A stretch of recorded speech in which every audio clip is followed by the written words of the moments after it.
Em 22 de abril de 1999, a polícia colombiana prendeu um homem por uma tentativa de abuso a um menino de 12 anos, em uma rua de Vila Vicêncio. Acharam que era um caso isolado, mas em uma investigação um pouco mais aprofundada, encontraram um caderno. E nesse caderno haviam nomes, datas e locais. Uma lista meticulosa. Era um diário de crimes de um homem que havia assassinado mais de 190 crianças. E sabe o que é mais perturbador? É que esse homem estava solto e deixando um rastro de mortes pela Colômbia inteira. Olá, crimezeiros! Eu sou Juliana Matias e esse é o Criminologando, onde toda quarta-feira eu trago um caso criminal real. Criminologando também é podcast e está no Spotify. Se você ainda não é inscrito, se inscreve e já deixa o seu like agora no início do vídeo, que isso ajuda demais o canal a crescer. A minha meta é chegar ao final desse ano de 2026 com 1000 inscritos. O canal é novinho, eu faço tudo sozinha aqui, gente. Então, cada inscrição de vocês é muito importante para mim. Então, sem mais enrolação, vamos para o nosso caso de hoje.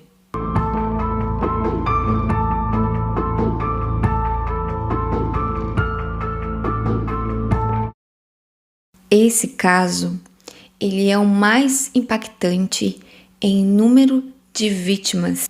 Não é o mais famoso, não é o caso que mais tem adaptação em Hollywood, nada disso. Mas nenhum outro serial killer se aproxima em número e quantidade de vítimas do que esse homem. Luiz Alfredo Garavito Cubillos, conhecido como a Besta, o Monstro de Gênova ou simplesmente como Tribilín, o apelido que ele usava pelas ruas, que traduzindo significa pateta. Entre 1992 e 1999, ele percorreu a Colômbia inteira, 54 cidades, 11 departamentos, com nomes falsos e disfarces. 193 vítimas confirmadas oficialmente, mas confessou ter assassinado mais de 300 crianças. Todos meninos entre 8 a 16 anos. Quem era esse homem? Como ele agia? E por que a Colômbia demorou tanto para enxergá-lo? Como ele foi capturado e o que aconteceu depois que revelou uma falha absurda no sistema judicial colombiano que deixou o país em fúria. Então fica comigo até o final desse vídeo, que esse caso ele é pior que filme de terror. E o final do caso, para algumas pessoas, é satisfatório, para outras, nem tanto. Antes de falar sobre o Monstro de Gênova, eu preciso te mostrar, te explicar o mundo em que ele vivia. Garavito ele não surgiu do nada. Ele surgiu de um lugar específico, em um momento específico. E esse contexto explica, em grande parte, como ele conseguiu agir durante 7 anos sem ser capturado. A Colômbia dos anos 1990 era um país em colapso. Desde os anos 1960, o país vivia um conflito armado brutal. De um lado, guerrilhas como as Farc e o ELN, que começaram como movimentos políticos e logo se tornaram máquinas de violência e extorsão. Do outro lado, grupos paramilitares financiados por proprietários rurais. E no meio de tudo isso, o narcotráfico. O cartel de Medellín, liderado por Pablo Escobar, tinha transformado as cidades colombianas em verdadeiras zonas de guerra. E o resultado para a população comum era devastador. Comunidades inteiras eram obrigadas a abandonar suas casas do dia para a noite, sob ameaça de morte, recrutamento forçado ou execução sumária. Ao longo do conflito, estima-se que a Colômbia acumulou mais de 3 milhões de deslocados internos. Pessoas que chegavam à cidade sem dinheiro, sem documentos e sem uma rede de apoio. E entre essas pessoas, o número de crianças era enorme. Crianças que perderam os pais para violência, crianças que viviam em situação de rua, que trabalhavam também na rua vendendo bala, vendendo bilhetes de loteria, vendendo flores, para tentar levar algum dinheiro para casa e ajudar a família. Crianças sem endereço fixo, sem registro formal e sem um adulto responsável por elas. Crianças que, se desaparecessem, dificilmente alguém faria uma denúncia formal de desaparecimento. A polícia colombiana na época estava sobrecarregada com a violência, com os crimes da guerra interna. Não havia um banco de dados centralizado com registro dos desaparecimentos. Não havia uma comunicação eficiente entre os departamentos e não havia unidades especializadas em crimes em série. Quando um menino sumia em uma cidade do interior, a explicação mais fácil é que ele saiu, se mudou, foi tentar encontrar melhores condições em outros locais ou até em outras cidades, ou que havia sido vítima do conflito que acontecia naquela época. E era exatamente nesse ponto cego que Luiz Alfredo Garavito agia. Quem era Garavito? Luiz Alfredo Garavito Cubillos nasceu em 25 de janeiro de 1957, na cidade de Gênova, no departamento de Quindío, Colômbia. Filho mais velho de 7 irmãos, cresceu numa família pobre, marcada por tensão constante. O pai era um homem agressivo, autoritário. Segundo o próprio Garavito, a família passava o tempo brigando.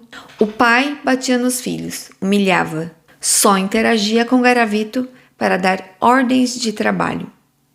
Na escola, a situação não era das melhores. Garavito usava óculos e foi apelidado pelos colegas de Garabato, que significava rabisco ou garrança. Ele era alvo constante de bullying, tinha dificuldade de aprendizado e preferia ficar isolado, sozinho. Por volta de 1968, quando tinha 11 anos, o pai o tirou da escola para ajudar no sustento da família, uma prática comum em famílias pobres da Colômbia rural da época. Garavito nunca mais voltou a estudar.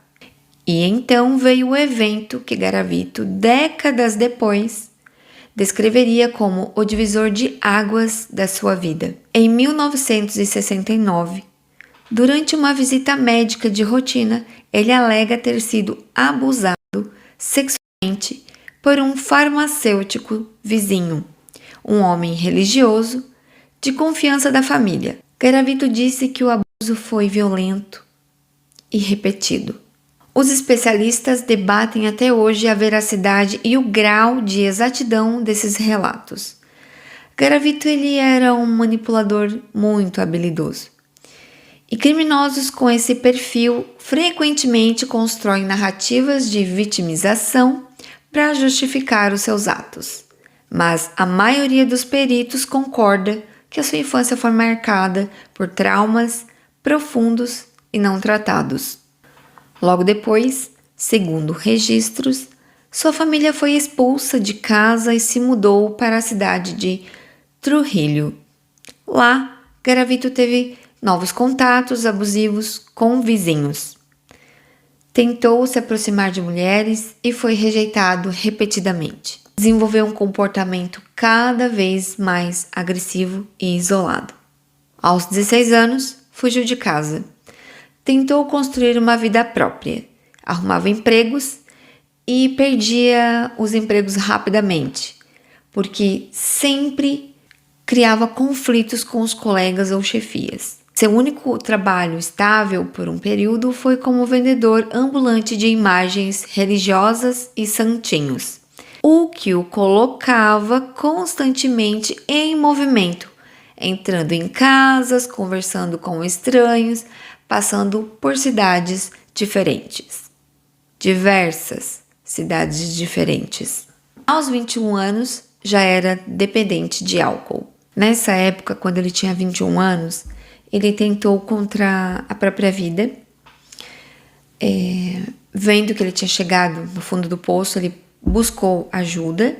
Ele recebeu assistência psicológica. Essa assistência psicológica foi focada na depressão e também no seu vício com o álcool. Mas, infelizmente, ele tinha um problema um pouco maior, que infelizmente ninguém conseguiu identificar nessa época. Toda a sua vida adulta, Garavito nunca permaneceu somente em um lugar. Ele viajava muito, então ele nunca construiu um relacionamento duradouro com ninguém. O que ele construiu em silêncio ao longo dos anos foi uma obsessão que ele mesmo descreveu, tempos depois, como sendo uma força que havia dentro dele, quase incontrolável, e que crescia cada dia a mais. Em 1992, quando ele tinha 35 anos, ele parou de resistir a essa força e foi aí que ele começou a matar.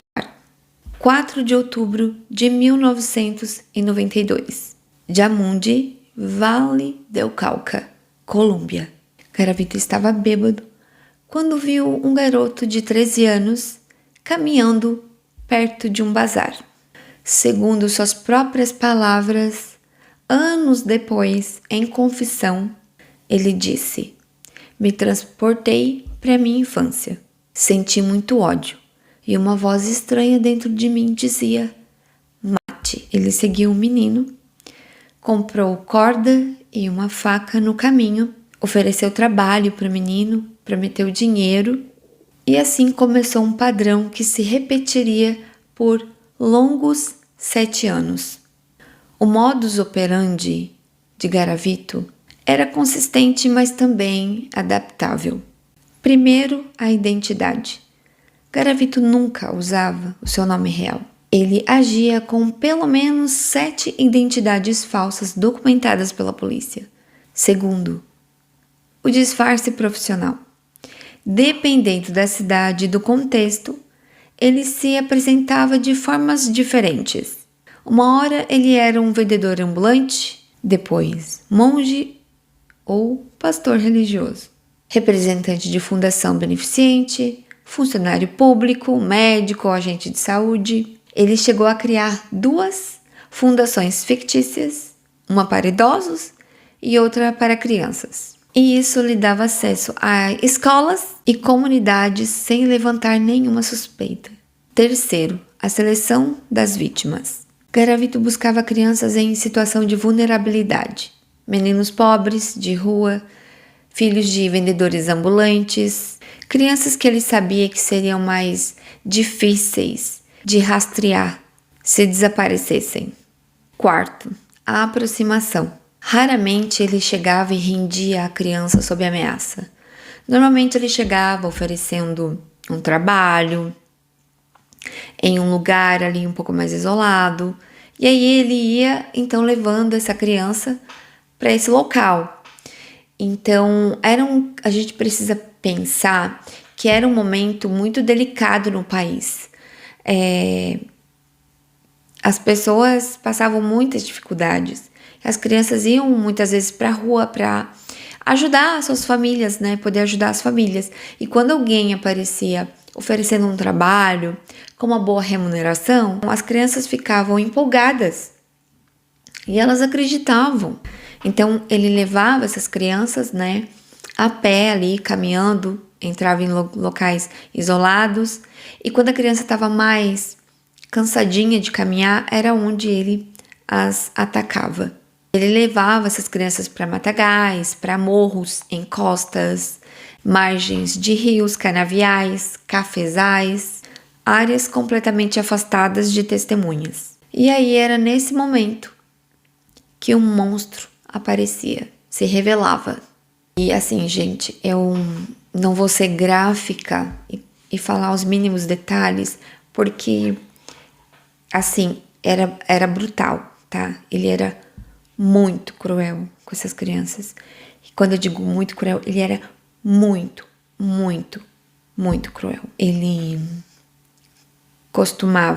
tinha meio que uma assinatura. Normalmente os SK, eles têm um modus operandi e uma assinatura, que são duas coisas diferentes, né? Mas enfim.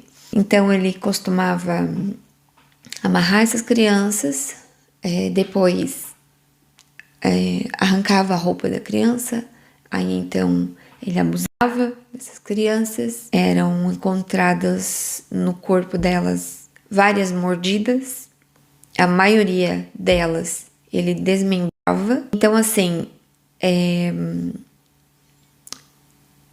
era cruel, tá? Muito cruel. Ele torturava essas crianças. E o que eu falei aqui é o que dá pra falar, tá? E mesmo assim ainda tem coisa que eu vou ter que... palavras que na edição eu vou ter que cortar, né? Vocês vão ver. Porque não dá pra falar a palavra completa, né? As investigações posteriores revelaram que Garavito ele bebia durante os crimes, invariavelmente.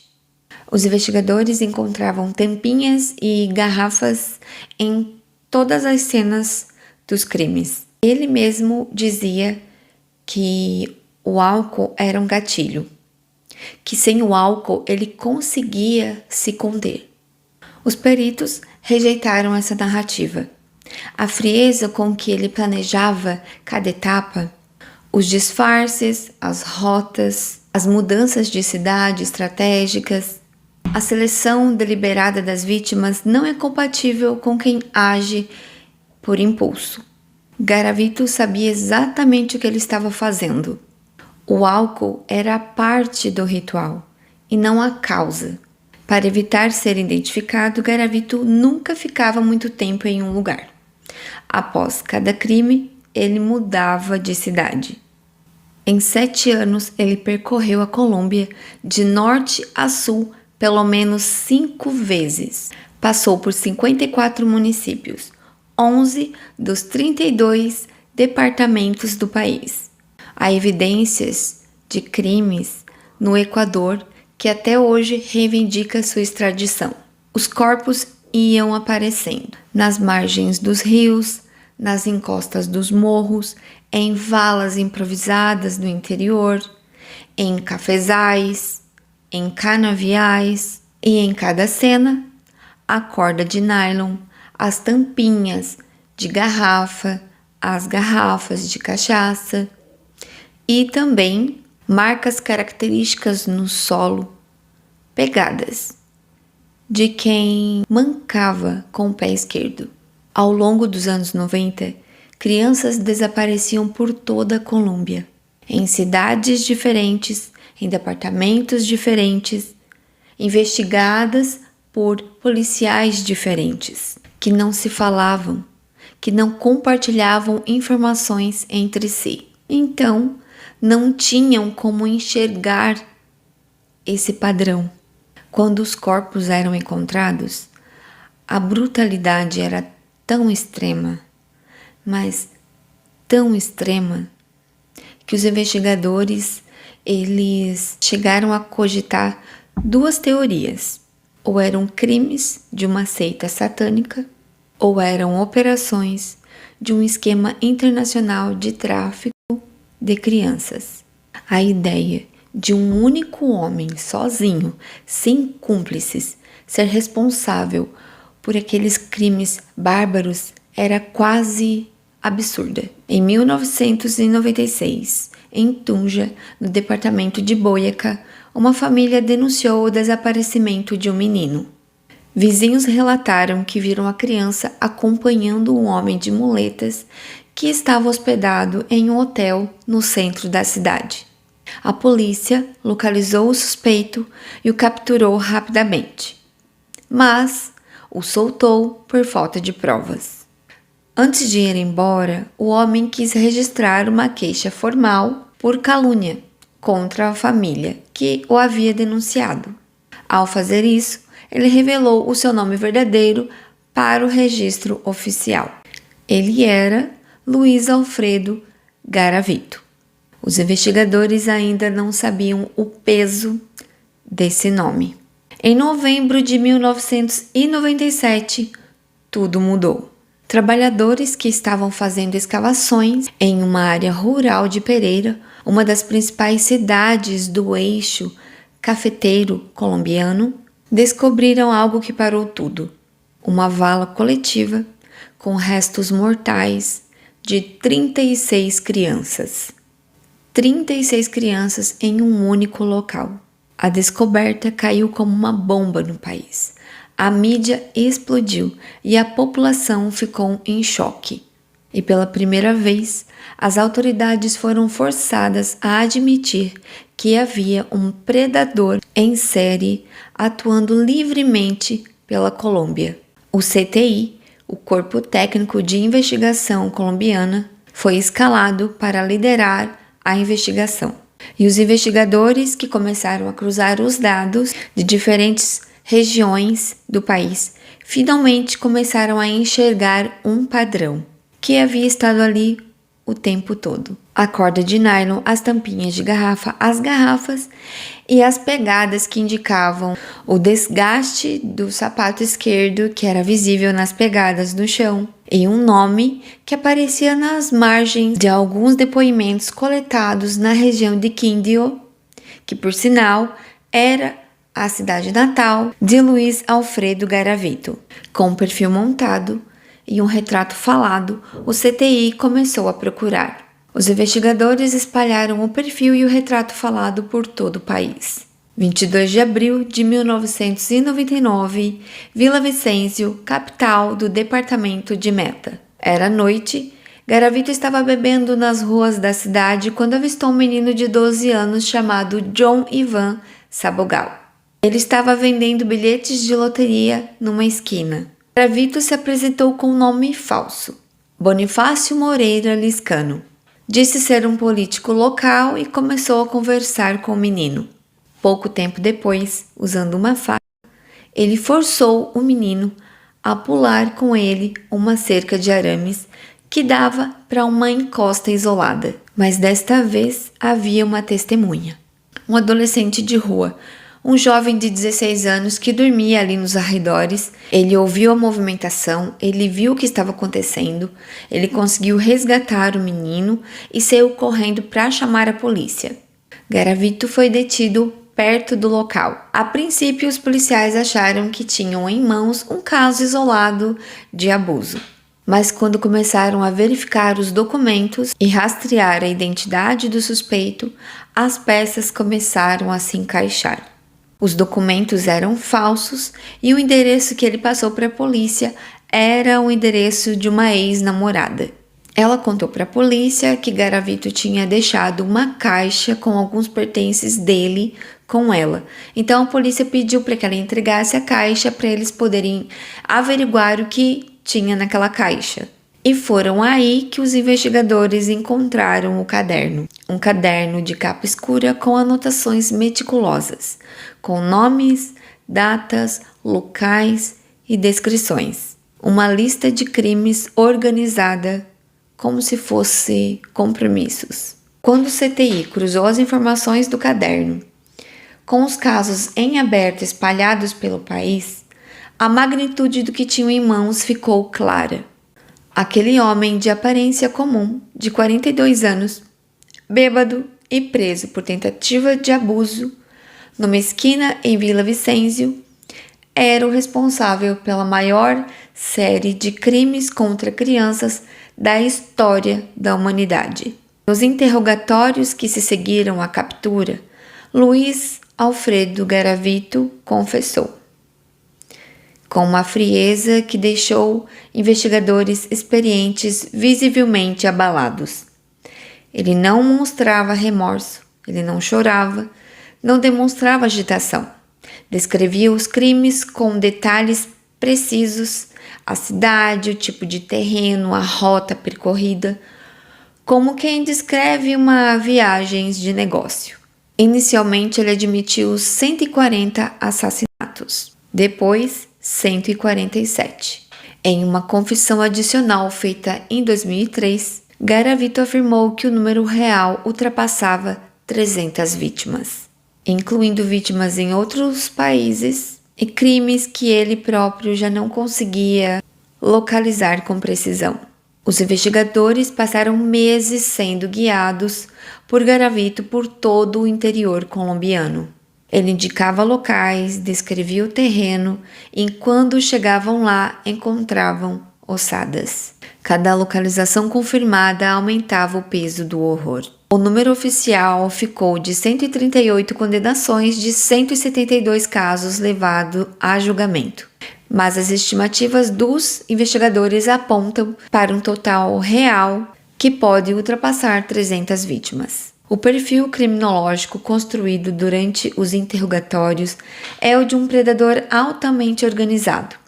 Ele planejava com antecedência, selecionava as vítimas com critérios definidos, adaptava os disfarces ao ambiente e fugia sistematicamente antes que qualquer investigação local ganhasse força. A brutalidade cresceu ao longo dos anos.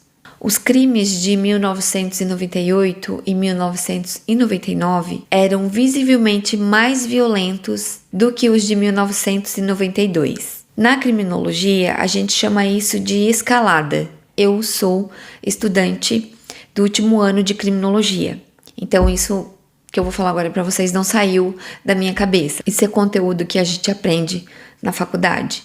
Bom, a escalada é um fenômeno onde o criminoso ele precisa de níveis crescentes de violência para ele obter o mesmo efeito psicológico. E nos últimos meses, antes da captura, os investigadores identificaram que Garavito planejava algo ainda maior.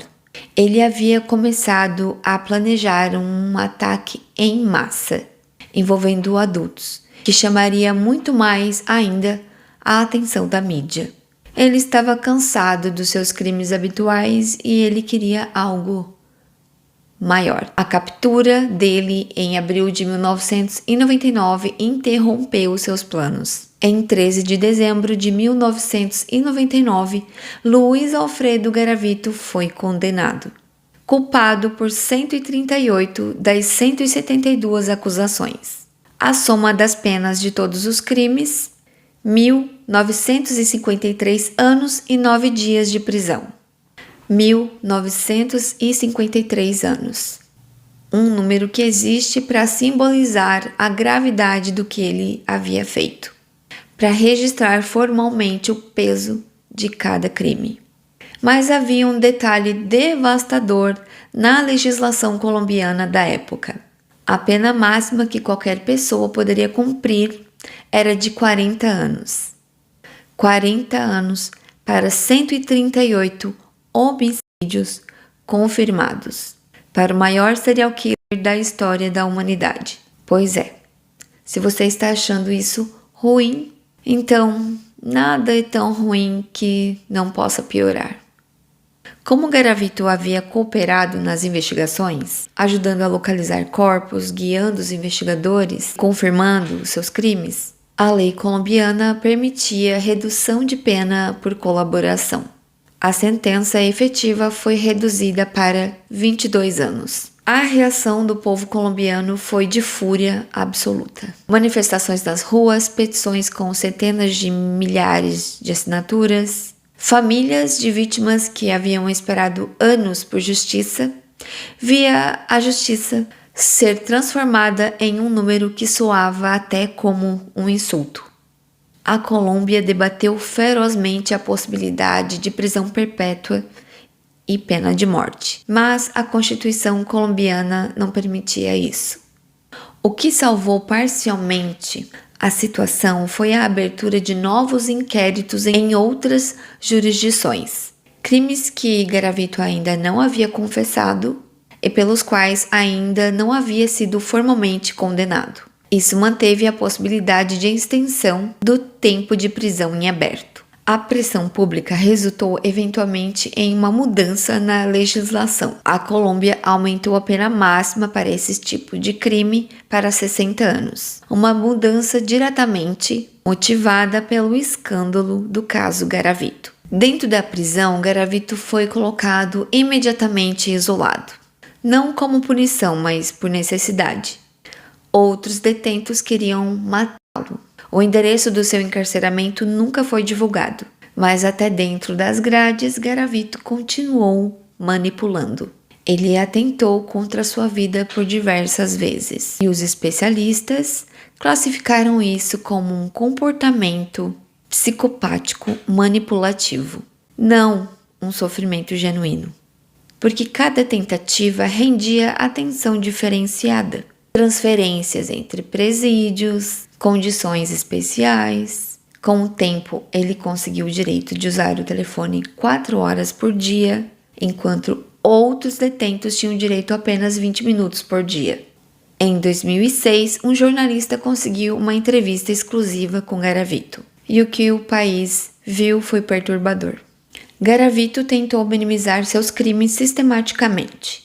Negou aspectos centrais de suas próprias confissões e declarou que, ao sair da prisão, pretendia entrar para a política para combater a exploração sexual infantil.